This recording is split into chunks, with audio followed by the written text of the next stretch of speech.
I mean, it seems to be quite quickly, with coding particularly, you immediately get into thick. Be self-critical. What would you have changed if you were studying again? Now you're looking at the finished work. What would you do differently? Well, first of all, I'm very encouraged. I'm most particularly encouraged by the quality of the teachers, who I found to be really engaged. They're exactly, if I had to kind of cast a small group of people to be the teachers of what I had in mind, you got exactly the right people. They're enthusiastic, they're young enough to be engaged, and they seem anything other than cynical or doing it by rote. I mean, they seem very engaged, and that, for me, is probably the most singularly encouraging thing. I thought the attitude to the young people we met was terrific.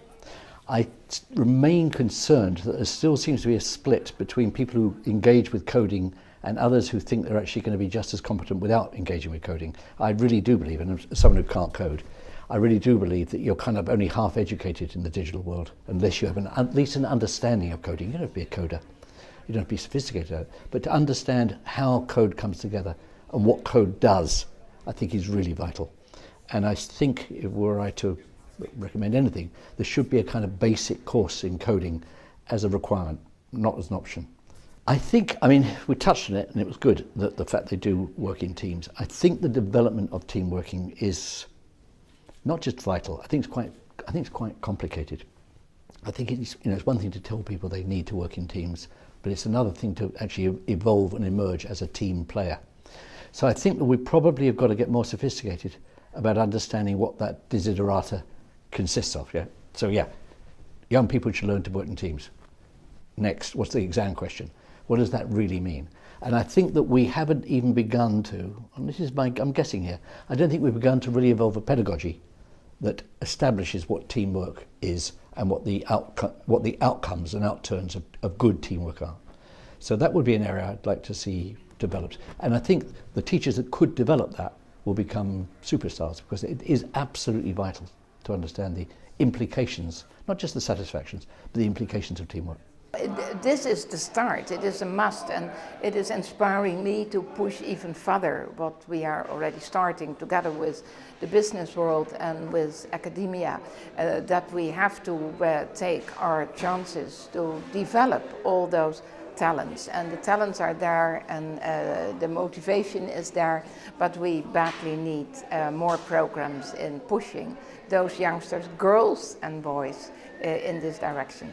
And I've seen plenty today to celebrate, and but on the other hand, not be frightened of being critical when you think it's absence, and it's particularly when the absence is not easily explained. Sometimes sometimes you say, well, of course that's not happening because of that reason or insufficient bandwidth, what it may be. But when there's something which is absent because really you get the sense that people haven't thought about it enough.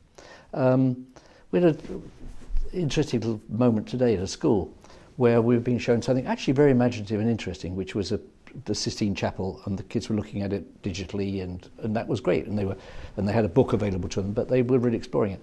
And then you ask kind of the real question, which is, well, has the teacher said to you, you can now zoom in and identify your favourite panel in the Sistine Chapel?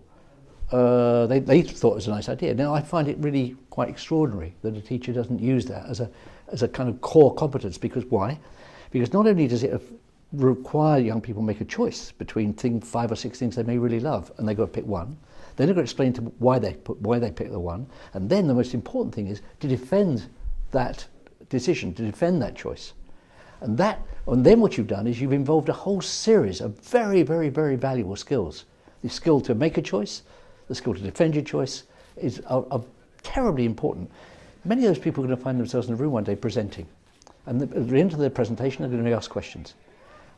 By doing this, you begin to give them the confidence and the skills to be able to deal with questions. Why did you choose that? Why did you do that?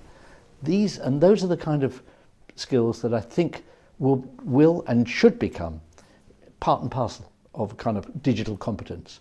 But they won't happen unless you make them happen.